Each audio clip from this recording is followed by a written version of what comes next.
père, c'est un méchant malade. D'ailleurs, moi et mon frère, on n'en tient pas du voisin. On a toujours eu l'habitude de se mettre les pieds d'un plat. Mon père, lui, c'était plus un visionnaire. Tout comme son père, à lui, qui s'est parti d'une compagnie de savon. Puis, quand il est décédé, ben, il a légué la compagnie de savon à mon père. Maintenant, encore une fois, l'histoire, elle se répète. Mon père, plutôt notre père, moi et mon frère, ben, il est mort. Puis, je pense qu'il va nous léguer la compagnie de savon.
Hein?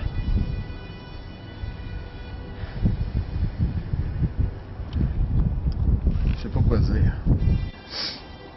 Ouais. Retiens-toi puis moi. Ouais. Faut aller voir une notaire tantôt. Ouais. Ça me fouille, je tente. Ça me tente pas. Écoute, peu importe ce qui va arriver ou ce qui arrive, on va essayer de se finir. Pose en paix, papa. Salut, papa. Prends soin de nous en haut. Petite dernière prière.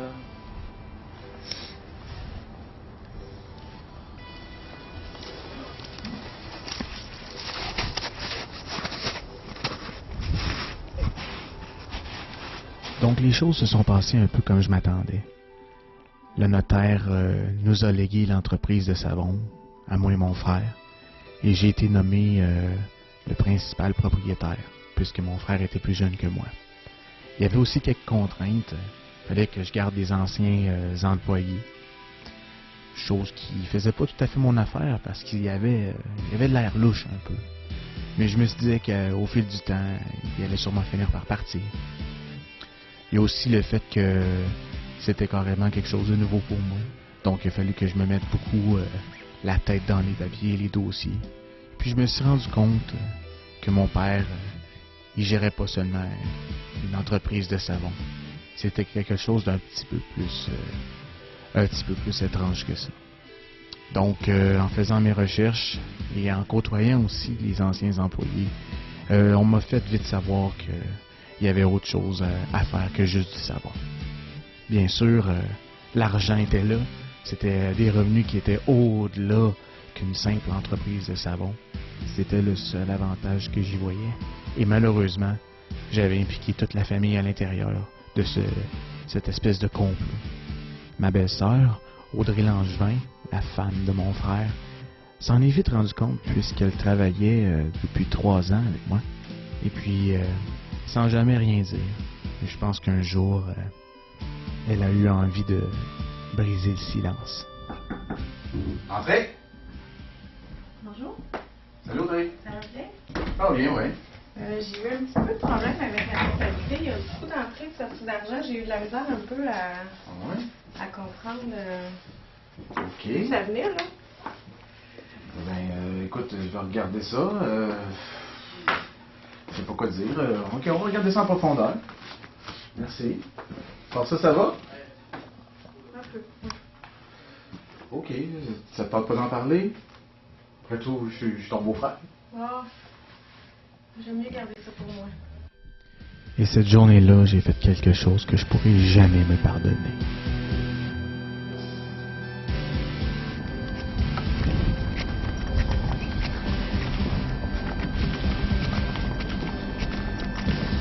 Salut de glace! Mieux? On peut m'appeler comme ça.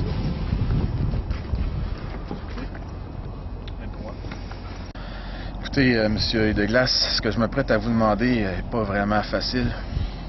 D'autant plus que c'est un membre de ma famille. Voici la photo. Très bien. De ma belle-sœur Audrey. Il n'y avait pas une seconde chose que vous vouliez me faire part? Voyez-vous, mon entreprise est sur le point de démarrer un nouveau produit, je vous dirais. Et j'aurais besoin de vos services en tant que passeur, c'est-à-dire de distribuer ces produits, si vous voulez voir ce que je veux dire. Semble intéressant. Je vous offre déjà la moitié du montant dont on s'était parlé. Considérez ça comme un oui. Et au sujet de la première chose, inquiétez-vous pas, je suis un professionnel. Je voyais Œil de Glace qui s'en allait avec un très bon montant d'argent que j'avais mis sur la tête de ma belle-sœur.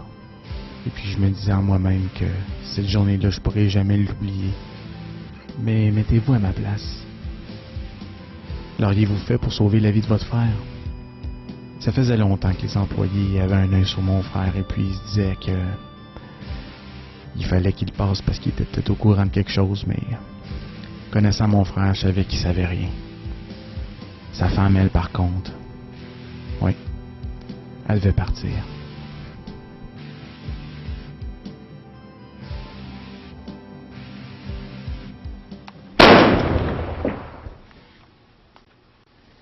Audrey? Audrey? Audrey? Audrey? Ça va? Audrey?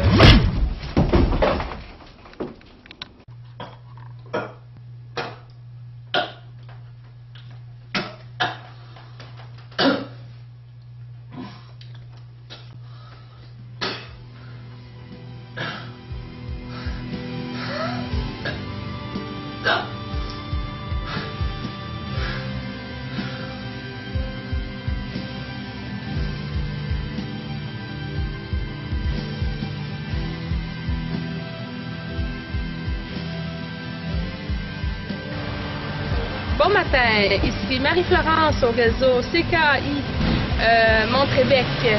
Ce matin, un meurtre a été commis au 8410 rue Ontario à Montrébec. Selon les personnes que j'ai rencontrées, il y aurait eu un coup de feu qui se serait produit tôt ce matin. Les policiers sont à l'heure actuelle sur place. Alors, dès leur sortie, je vais tenter d'avoir d'autres informations afin de vous les communiquer le plus rapidement possible. Alors, voici justement qui arrive qui franchisse le seuil de la porte. Monsieur l'agent, est-ce que je peux avoir un petit commentaire sur ce qui s'est passé tôt ce matin? L'enquête est en cours, on ne peut pas faire de commentaires, on n'en sait pas plus. Juste un petit quelque chose, parce que les résidents veulent savoir ce qui s'est passé, ils sont très inquiets. Désolé, madame l'enquête est en cours. Alors, c'était Marie-Florence pour le réseau CKI Montrébec. Je vous reviendrai plus tard dans la journée pour d'autres informations. C'est bon, j'arrive. J'ai rien fait, monsieur l'agent. J'ai absolument rien fait. Je suis sûr que c'est un coup monté contre moi. Il y a quelqu'un qui veut que je paye à sa place. Moi, tout ce que je peux te dire, c'est que j'ai pas le choix de t'embarquer. T'étais la dernière personne qui était dans l'appartement quand on est rentré. Les preuves sont contre toi jusqu'à date. Faut laisser aller les choses. Je vous jure que c'est pas moi. J'espère que vous allez être coopératif avec moi, s'il vous plaît, monsieur l'agent. J'ai pas l'habitude de pas être coopératif. Regarde, comme je te dis, faut laisser la science faire ce qu'elle a à faire. Puis on va voir après. La science. Parle de ma femme, tabarnak! Chris, elle est morte! Moi, je suis juste... C'est moi qui est pogné, là, présentement, dans le char de police! Chris, j'ai rien fait, je l'aimais, ma femme, c'était l'amour de ma vie! Moi, je peux pas rien faire d'autre. Je fais ma job, je t'amène au poste, tu vas passer un interrogatoire, c'est tout. Je comprends votre situation, monsieur l'agent. Qu'est-ce que c'est dur. Bonsoir, ici Marie-Florence pour le réseau CKI Monde-Québec. Je suis en compagnie de M. Pilon, sergent de la police de la ville. Puis, il va nous informer davantage sur ce qui s'est passé ce matin, le meurtre de Mme Langevin. Alors, M. Pilon, j'aimerais avoir vos commentaires, des informations de nos téléspectateurs qui nous écoutent sur ce qui s'est passé véritablement. Ben, Mme Blanchet, il y a des développements. Tout porte à croire, par exemple, que c'est un accident, donc... Okay. On a retrouvé un savon, par contre. On sait que le beau-frère de Mme Langevin est propriétaire d'une entreprise de savon. Donc, est-ce que c'est relié ou est-ce que c'est simplement une coïncidence? C'est ce que nous allons voir au cours de l'enquête. Merci beaucoup, sergent Pilon. C'est Marie-Florence Blanchet pour le réseau CKI Monde-Québec. Mon frère fut relâché peu de temps après. La police avait aucune preuve contre lui. Et puis c'est après que c'est devenu difficile pour mon frère. Il devint enragé. Et puis c'est à ce moment-là qu'il vint me voir.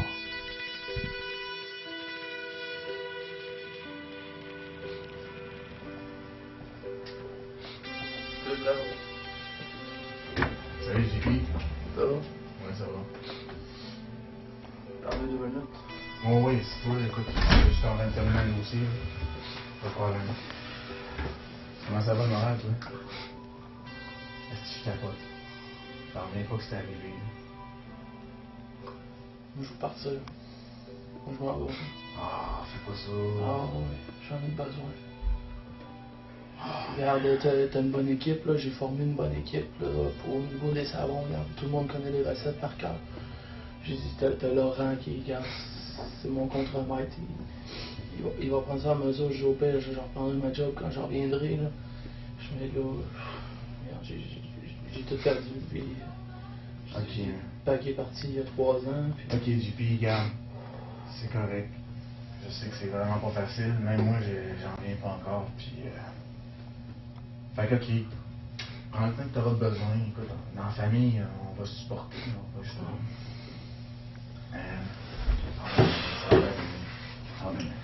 Tu as un petit remontant ici? Ah, j'aimerais ça pouvoir te dire oui, mais j'aurais pu boire. Depuis l'accident de Stéphane. Ça m'a fait chier. Pourquoi elle? Je peux pas te le dire, mais ma vie, des fois, ça a des chemins incompréhensibles. Des fois, j'aimerais ça croire que c'est un accident, mais je suis pas sûr tout. Des fois, JP, il faut pas chercher à comprendre, il faut juste laisser les choses aller.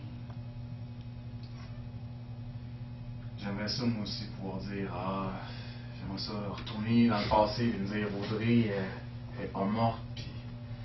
Mais qu'est-ce qu'on peut faire, hein? On peut rien faire, on peut simplement continuer. Oh, mais... Ah, man. J'étais avec toi. Ah, des gars, je sais.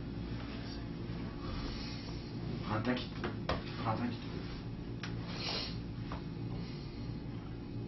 Écoute, papa est mort il y a pas longtemps. Là, Audrey... Ça fait 3 ans dans 2 semaines que papa est mort. Ouais. On va prendre du recul. On va prendre du recul.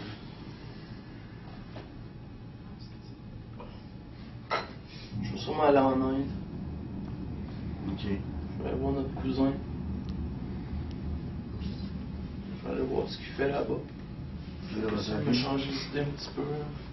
Parce que ici, je vois du noir. J'ai rien que le goût de brouiller du noir. C'est pas facile des fois de trouver la ligne grise. Hein? Bon, des fois on voit la vie tout en noir, des fois on la vit tout en blanc.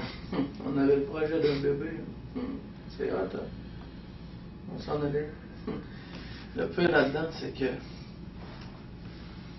on avait été autorisé par la banque pour un prêt de 200 000 pour s'acheter une maison. Je voulais t'en faire la nouvelle.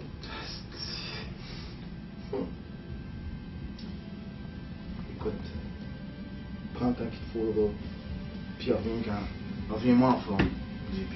Reviens-moi en forme. Ouais, puis qu'à temps.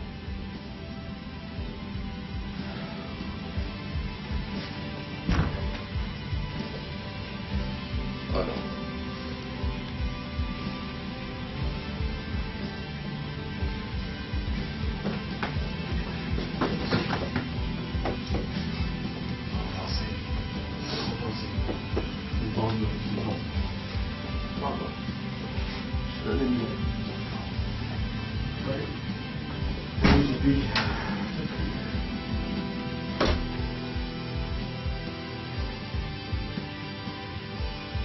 Et puis le lendemain matin, très tôt, mon frère prit l'avion pour partir dans une destination quelconque, très loin de moi.